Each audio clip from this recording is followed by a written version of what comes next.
Bring my boy in. Hey, welcome back. Locker room talk with Jitim Young. I'm your boy, Mr. Wildcat, Mr. Northwestern, Mr. Big Ten, Hall of Famer, Chicago legend Jitim Young with another Chicago legend and a Hall of Famer in his own right. My man Kelvin Smallwood, baby, what's going on, man? How you feeling today? I'm good, man. How about you, man? I'm doing great. Finally Chicago, we getting some decent weather. It's been snowed and it rained and it go real cold, and now we finally getting some hot weather. So I'm trying to enjoy it before it turn around and snow on us again. Oh yeah, you already know. That's why we got the nickname Windy City. Yeah, the Windy City all day for sure. Yeah, but it's good. Put you in a good mood out here, man. Speaking of a good mood, man, tell me, man, how did you feel when you found out the news that you was getting inducted into the Hall of Fame? Oh man, it felt great, man. It was well deserved. I put a lot of work into it. I work hard. Where I come from, man, nothing ain't given to you. You got to work for it. Like my mom said, you got to work for everything. Like what I'm saying. Like if sometimes you got to take it. Right. So you got to go out there and take it and let people know.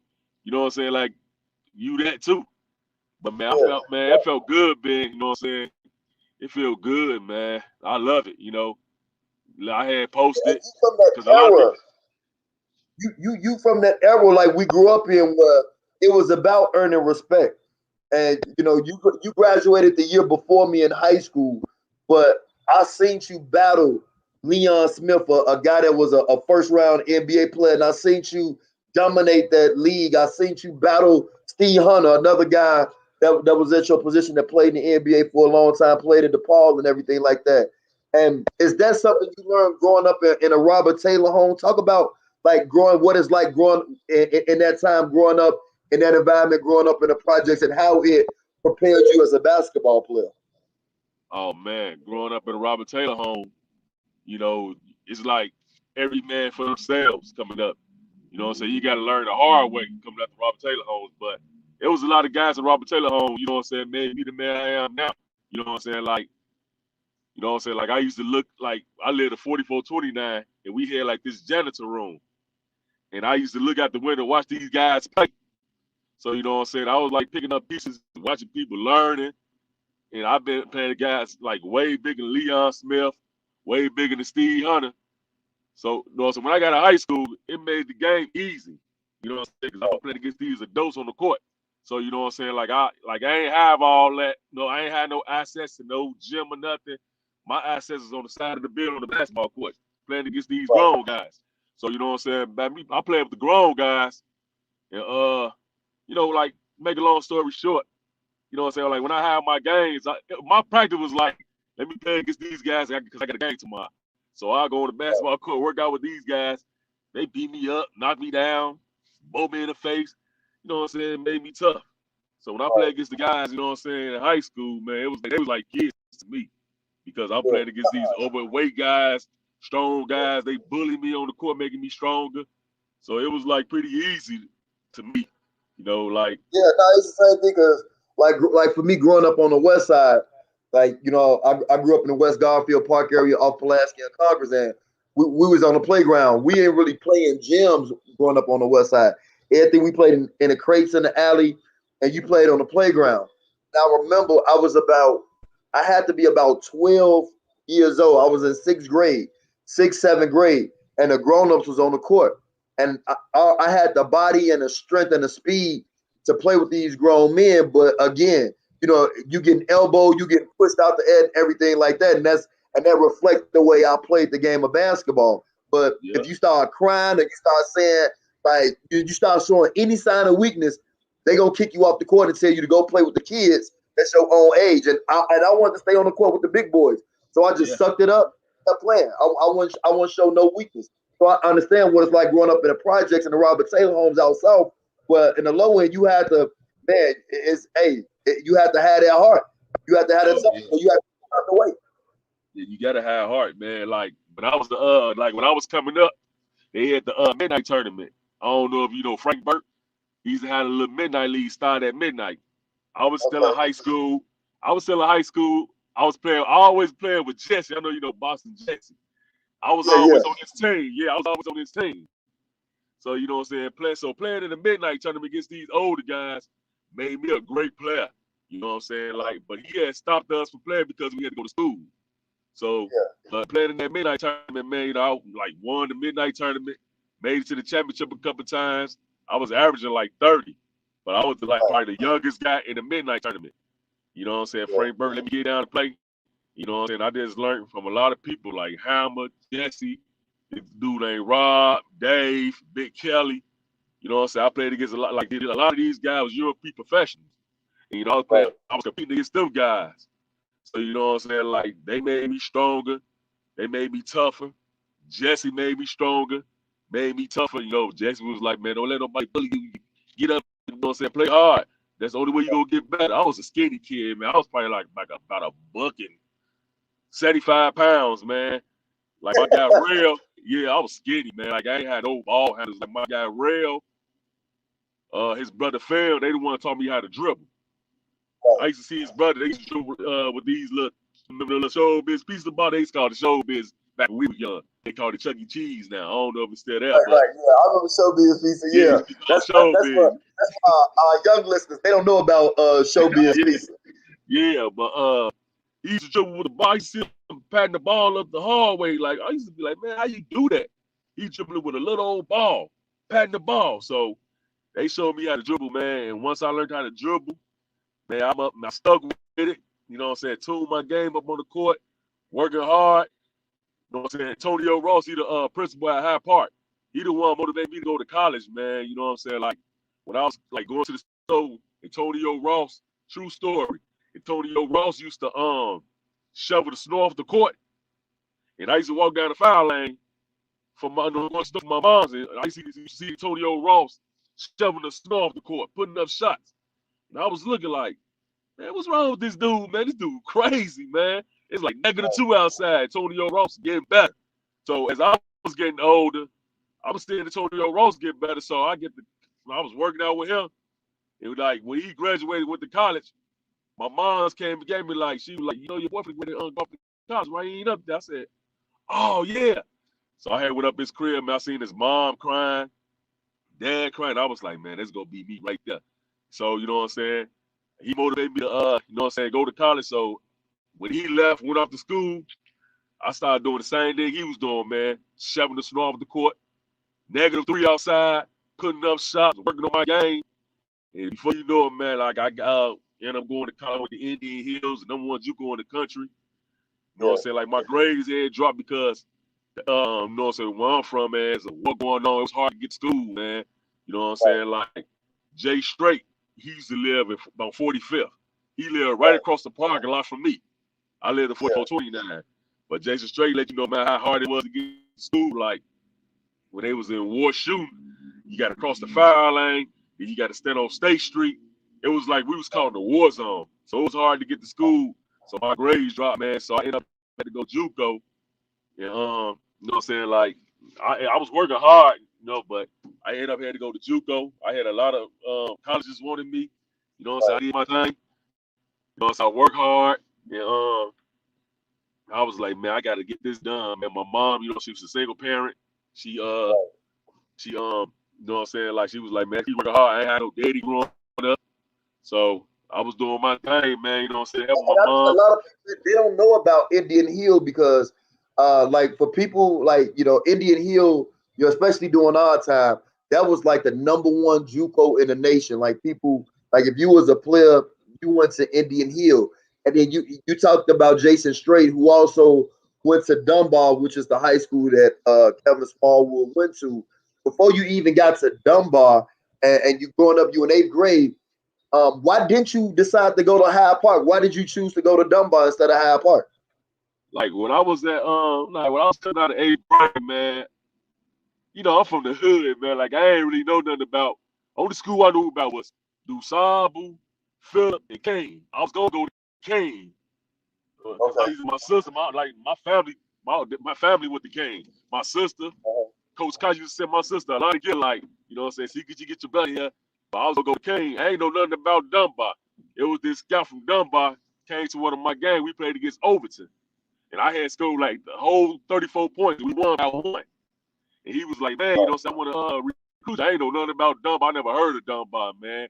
So, like, me coming up, I was like, man, I want to go somewhere I don't know nobody. Because if I would have went to DuSable, I wouldn't finish school because, with the war going on, I had to go past the war. Like, I had to go past this game. I had to go past that game. But I ended up going to Dunbar. Like, the guy took me to visit Dunbar. And me being from the hood, man, we ain't never been nowhere. Like, Dunbar close to downtown. So, when I went up to Dunbar, I'm like, man, it's clean. You got students sitting on the grass. It was like a college. I was like, dang, I never like been this way. So I ended up, had to go. Ended up going to Dunbar, man. I had to take a test to get into school. So, like, I ain't no Coach Mike. I ain't know nobody at Dunbar. So I ended up going to Dunbar. And, I just worked from there, man. I just took off from there. Like my freshman year, it was like a lot of politics going on. Coach Mike had his favors, like some of the guys had their brothers at the game. He's playing me a little bit, but like when we went on the trip to like Crystal Lake, Rock Island, we was going on these. So you played varsity right away. You played varsity as a freshman. Yeah, I played 4 years of varsity. Oh, okay. See, I didn't know that. I didn't know you played varsity right away. Yeah, I played 4 years of varsity. I was a freshman. I had played with Montez Brown and Pook Edwin McDaniel. Like, it was a lot of guys on the team, so I learned a lot from, but I never knew them guys, Like, I was in 8th grade dominating, I got better playing against these older guys. So I was dominating. Like, I'm talking about my game caught up with my height, and I started dominating, man. And then, like I had started a couple games. Like, we was at Crystal Lake. When he really see me play, we was at Crystal Lake, man. He's put me in the fourth quarter. Man, our lead all score was like 20 points. Right. He's looking at the stat sheet like, damn. They was like, man, he had 20. And he kept putting me in the fourth quarter. So I ended up starting some games. And like when my sophomore year came, I don't know if you remember the Reebok Classic. It was like the super sophomore camp. Yeah, I know. I remember the Reebok Classic. I went to the Reebok Classic. Yeah, I was at the Reebok Classic, man. I dominated that camp. Man, I was going crazy. B. Leon Smith, we was on the same team. Right. I was, man, I don't know if you remember, man, I dominated the camp. It was like, man, right. So after my sophomore year, I just took off from there, man. Like, I just started going crazy, man. Like, I got, I was motivated. I felt like nobody could stop me. Coach Mike was like, just keep attacking. Like, I always had a nice little jumper. But Coach Mike wanted me to attack it. I was real quick, man. I was like, I was like a slasher. I was super quick, man. Coach Mike was like, I want you to attack the basket. Like, he'll come to me like, man, we down 6. Man, I need you to attack.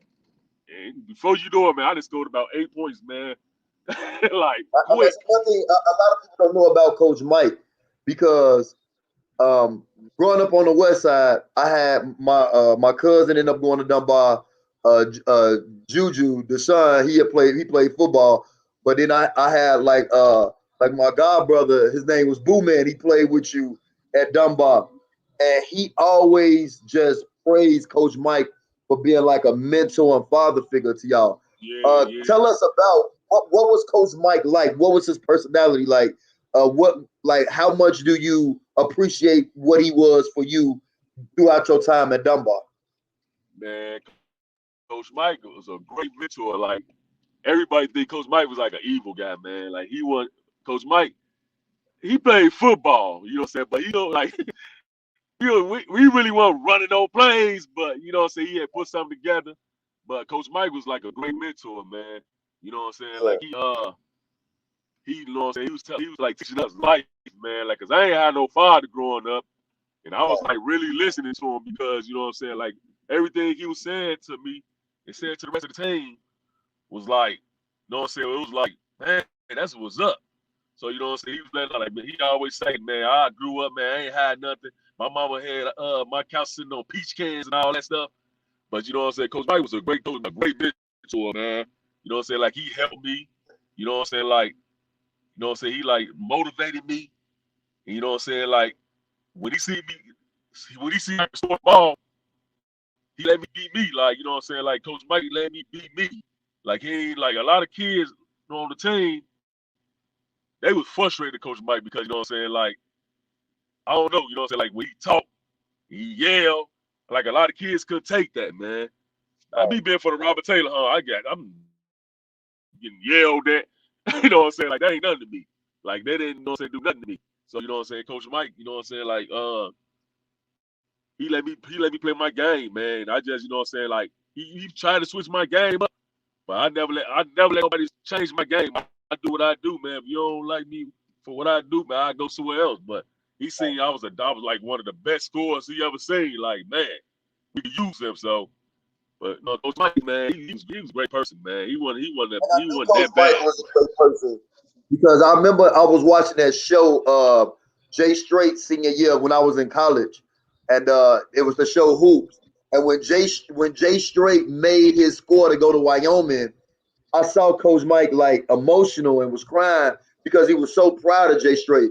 And when you got a coach that really care about you, he not only happy because you guys make him look good, but for him to be on national TV, just genuinely happy for one of his players, that was like the best thing that I could see. And I saw what Booman, what Corey was talking about just how much of a mentor and how just amazing Coach Mike was for y'all. And so you at Indian Hill, you one of the best players in the country, and you decide you leave Indian Hill and you decide, okay, where I'm gonna go for my last 2 years of college or my last few years of college. You know, you choose Chicago State. Like why did you choose Chicago State over all the options you had? Like a lot of people don't know, you know what I'm saying? Like you probably be like the second one I ever told this story to.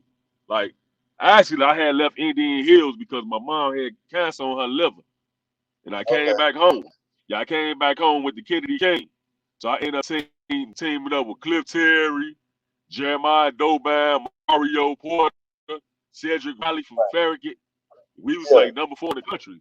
But I'm gonna tell you about this story, man. Like when I came home, like my mom, she was in the hospital, whatever. She was you know what I'm saying, going through what she was going through. So she was like, I want you to go to school. Cause I'm finna drop out of school, man. I want to go back to school. So I ended up, I was like, okay, I'm gonna go to Kennedy King, pick up some class. So I ended up going to Kennedy King. So I seen Coach Little in the gym room. You know, we go to the King, you know, that parking lot when you first go to the building, the gym room right there to the right. Yeah. So I went up in there. Coach Little was like, you know what I'm saying, like he had the team sitting on the floor. So I went up in the gym. I was like, man, you know, can I try for the team? And he looked, he was like,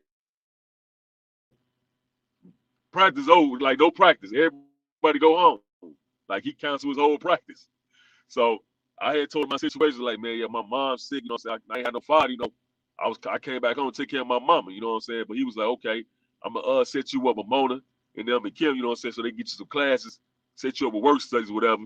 He did all that for me. Coach Little was great to me, man. I'm talking about one of the greatest coaches in Chicago, rest in peace. But he ended up putting me on the team. He got me sit, like he make sure he got all my grades was transferable. You know what I'm saying? And then he like, okay, this is what we gonna do from here. So I ended up going to Kennedy King, man. I was first team All-American. Man, Cliff Terry. I ended up, the reason I went to Chicago State, because after I finished Kennedy King, when I graduated, I wanted to go to school because my mama was going through, you know what I'm saying, her treatment with the cancer, whatever. So she was like, I want you to go to school. Like, I had a lot of options, like UIC, Loyola, DePaul. I lived, like, my house is, like, right there on 107 in Gilroy. So it was like a straight shot. I could get right back to my mama. So she was like, I want you to go to school. So I was like, okay, man. So I ended up going to Chicago State. Like, I ain't even supposed to went to Chicago State. Like, it was Yeah, just. because I remember when we played y'all when you was at Chicago State, you and Jesse Shorts from Farragut, y'all came to Yeah, Northwestern to play us. And I was yeah, like, yeah. Smallwood? I was like, I mean, you know, like obviously anytime you see Chicago players, it's love and it's respect and it's admiration to be on the court. But when I Yeah, saw you, I was like, man, they must, you know, really be building a program because to get a player of your talent and of your caliber yeah, during that time, I'm like, this is huge for Chicago State and everything. When we yeah. played y'all, when y'all came to Northwestern to play us, so I was shocked when I had saw you. Yeah, like I could have went to any school, man. I talking about I had Yeah. a gang of offers, man, like Miami. Man, I had a couple letters from like North Carolina. You know what I'm saying? Like, if I could change everything, man, I'd go back and change all that. You know what I'm saying? But I Your ended up mom going to was Chicago important. State. Huh? I said, yeah, but your mom was important. Yeah, my mom, man, she, you know what I'm saying? She ended up passing away, but that's the reason why I went to Chicago State. Like, I ain't had no business going to Chicago State with my talent. But I also had a hairline fracture in my foot.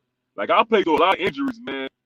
But I knew something was going on with my foot when I was, like, working out at Chicago. I'm dominating them in the gym. I'm like, man, these guys, I'm like, man, he had a couple guys from Gary, Indiana, Milwaukee, with a couple Chicago kids. I'm in the practice dominating them, man. Like, it's too easy. Like, and Kevin Jones, he was like, man, you don't supposed to be here.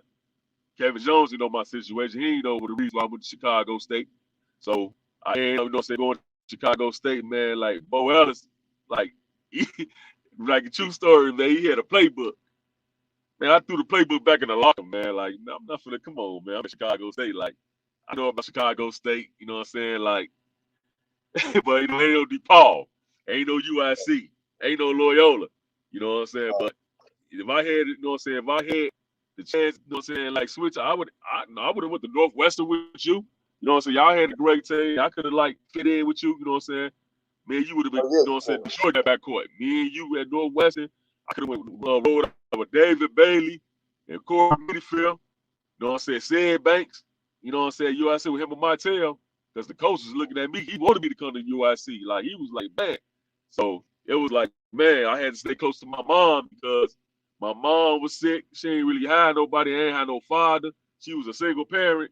And like, when she need me, I could shoot straight to her. You know what I'm saying? I was like probably 5 minutes away. So you know what I'm saying? Like, that was the reason why I went to Chicago State. And like I ended up breaking my foot at Chicago State. And Bo Ellis was like, man, why you ain't let me know you broke your, like, why you ain't know you had a hairline fracture? I never had no injuries. Like, I played through a lot of injuries, man. I played through ankle injuries.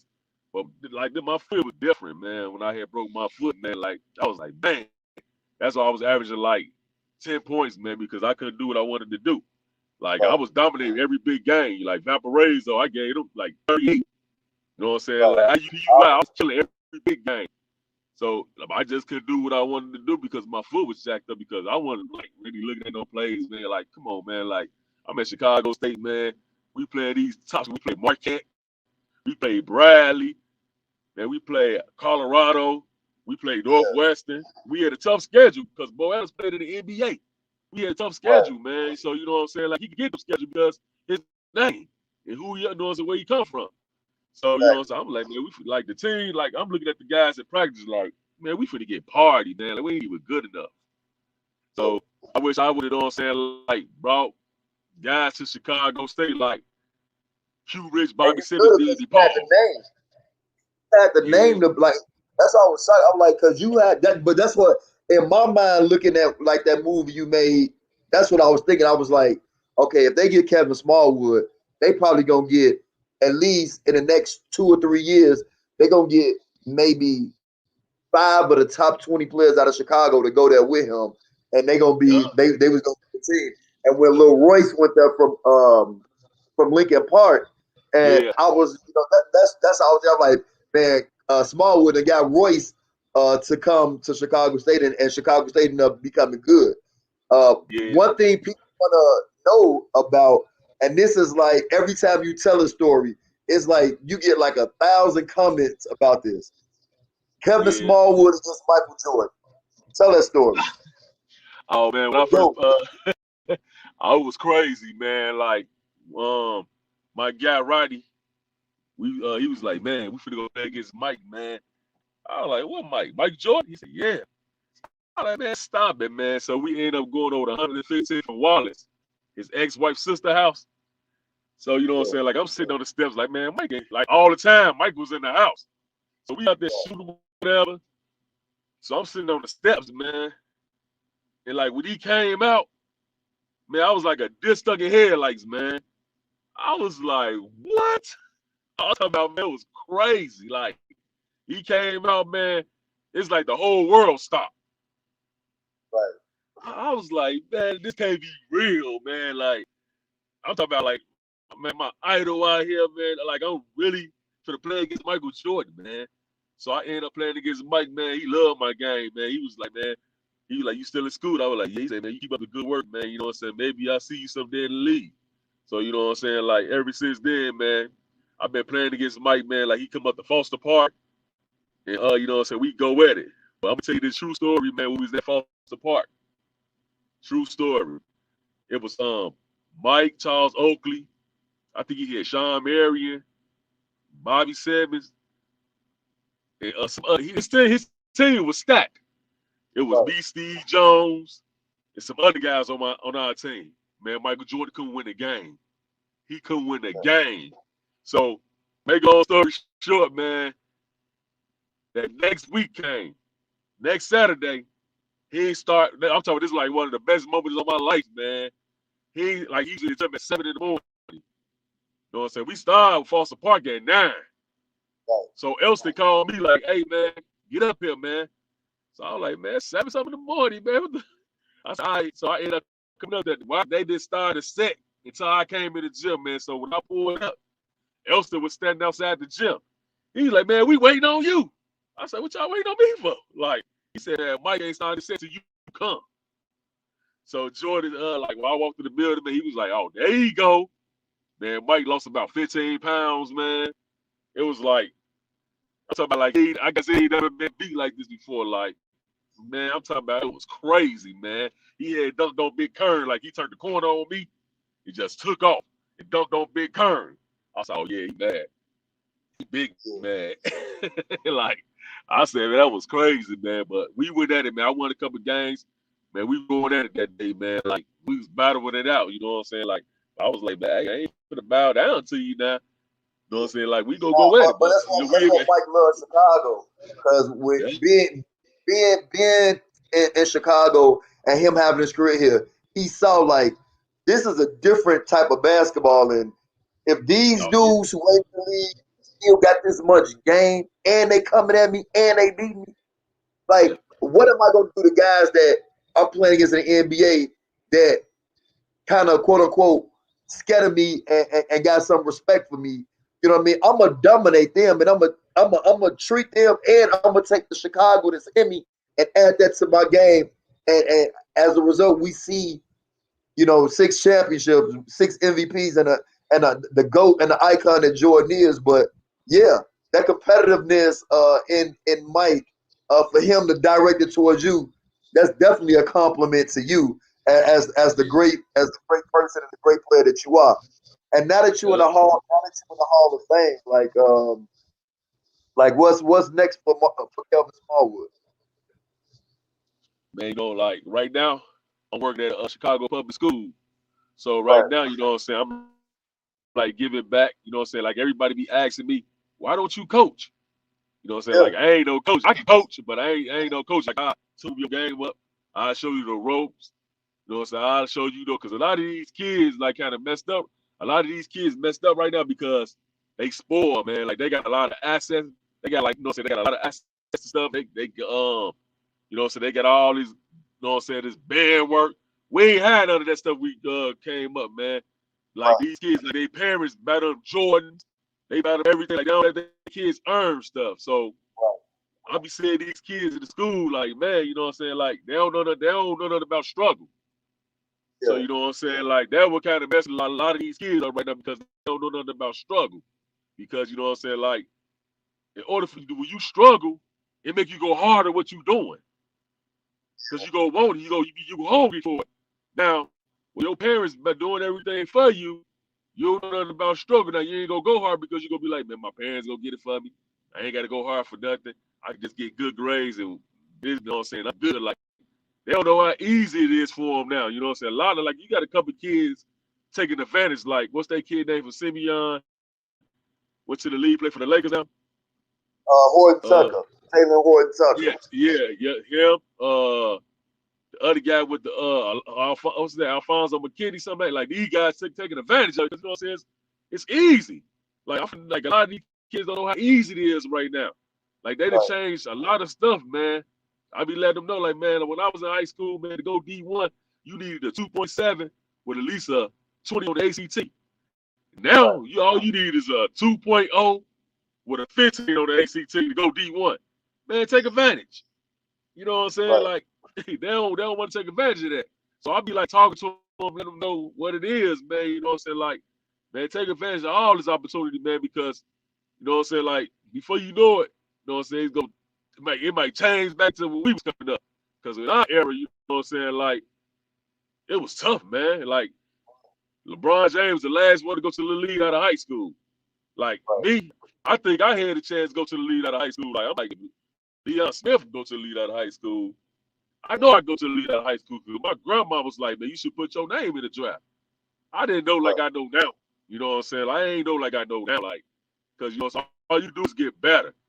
Because I could do everything. I could shoot. I could jump. I could run the flow. You know what I'm saying? Like, I had the whole package. You fill the stat sheet up when you play. Yeah. So, And that's you know what, me and Andre Brown was talking about that like last week when I had him on the show. yeah. We played during our time. Every game you played in, you was playing at least three. It was at least three Division One players on these teams, and you had Oh, that yeah. one player that was a pro or a 5-star talent. Oh, yeah. What can Chicago do right now? The kids right now, and you kind of touched on it. What can we do right now to help develop to get our basketball up to having 7, 8 kids per year going D1. Like we was having that per year, seven, like 8 to 10 or 12 was going Division One. But now we're not getting that. What can we do as a city, as developers of player development of talent to get our kids back to that level of producing high major players? Like first of all, you know what I'm saying? Like, we gotta like when we're in the gym, we gotta snatch these kids. You know what I'm saying? Like, we gotta pull them up because you got a lot of talent out here. Like, you got some talent. You got some kids with talent. Go to school, get good grades, but don't want to play basketball because, you know what I'm saying, they don't want to play on the team because they're this person or that person. You know what I'm saying? But for us to get, you know what I'm saying, to get kids like 8 to 10 kids to go straight Division One, you know what I'm saying? Like, first of all, we got to talk to them because, you know what I'm saying, like, you got some kids, a lot of parents that talk to their kids. You got to mentor the kid. You know what I'm saying? Like, you got to let them know about your struggle and how we came up so they can understand. Like, if you know what I'm saying, talk to them how we grew up. Like, we grew up in a rough environment. So, you know what I'm saying, once you tell them your story, and then you tell them their story now, like, man, it's easy, man. You know what I'm saying? Like, like, I know you get everything you want, but you know what I'm saying? Like, this is what you got to do, man. You know what I'm saying? To go D1. But a lot of these kids that talented, man, they don't want to get their grades right. And they, you know what I'm saying, got game, but you know what I'm saying, like, they don't want to come to school. You know what I'm saying? Like, they don't want to listen to nobody. They want to smoke weed. They want to pop edibles. So when they taking them drugs, it's messing with their brain. So you know what I'm saying? Like, but we just got to snatch these kids, man, and talk to them. Let them know what it is, man. If that's what they want to do, if they want to play basketball, you know what I'm saying? Because you got to, you know what I'm saying? Or in order for you to talk to a kid like me and you know, we Hall of Famers or whatever, and you know what I'm saying? They go listen to us. They might listen to a couple of other guys, you know what I'm saying, who they respect, and they'll listen. But you know what I'm saying, like, you know what I'm saying, with us being like mentors to these kids, and like we just got to grab them, man, and help them out, man, like, and let them know what it is. We just, you know what I'm saying, we can get them to go D1, and we can get them to come to school. But it's like some of these coaches, man, you got young coaches, man, like they ain't got coaches like when we was playing, like we had older guys. You know what I'm saying? Our coaches was older, and you know what I'm saying, they older, demanded back urban. respect.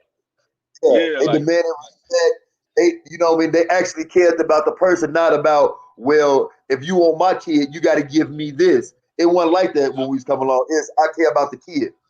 yeah. You know what I'm saying? Like, you got a lot of these young coaches, but you got a couple good young coaches, but you know what I'm saying? Like, these coaches be like 20-something years old, like they still got that kid mentality too. Because you know what I'm saying? Some of them know how to coach.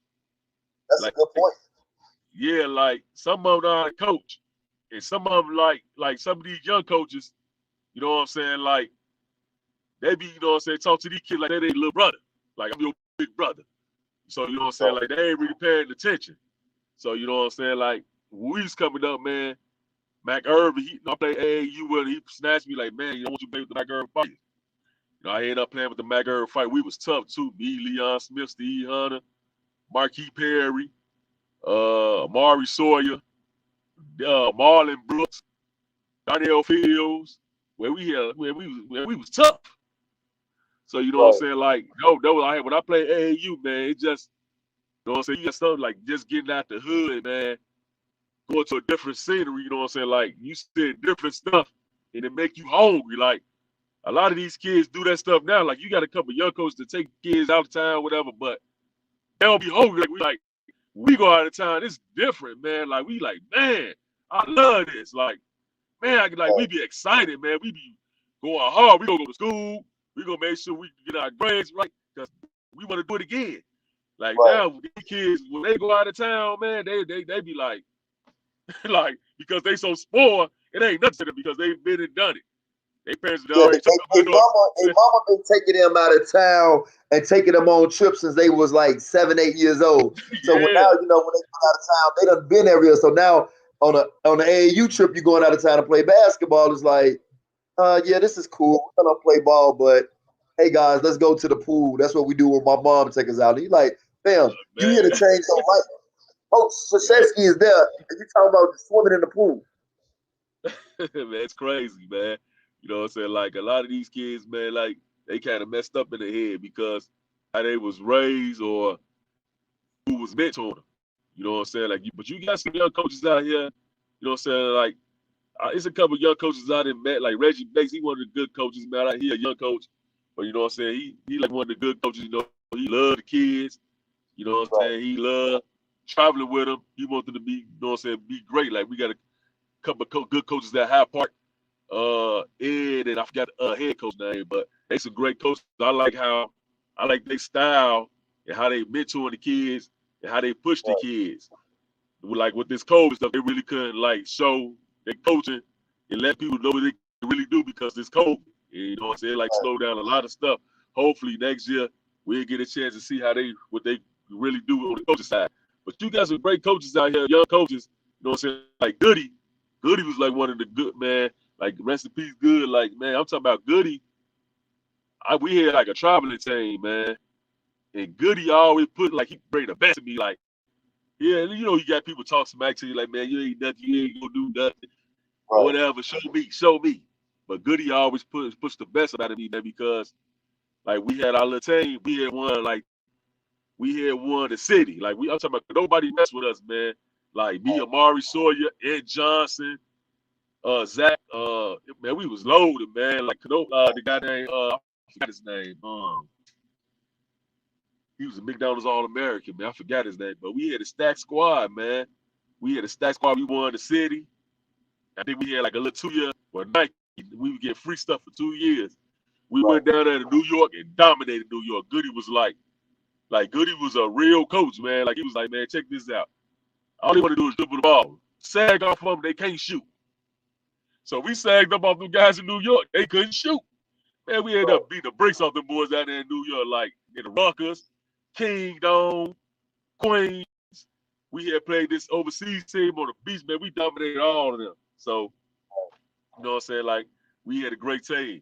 And like now, that's Chicago basketball stories. Like, I mean, and that's what I love about my city. That's what I love about the fraternity that we have as basketball players in the city, man. Hey, Smallwood, man, thanks a lot, man, for being a guest on the show. Man, we again, congratulations to the Hall of Fame, and man, I'm gonna be in touch with you, my brother. All right. No doubt. Man, thanks for having me. I appreciate it. All right, my boy.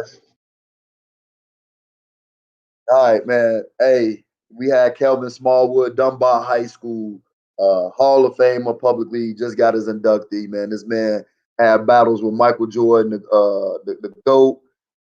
Hey, when I tell you about the rich history and culture of Chicago basketball, I mean, it's just so many people and so many players from so many different conferences. But that's why I'm here. We're gonna tell this story.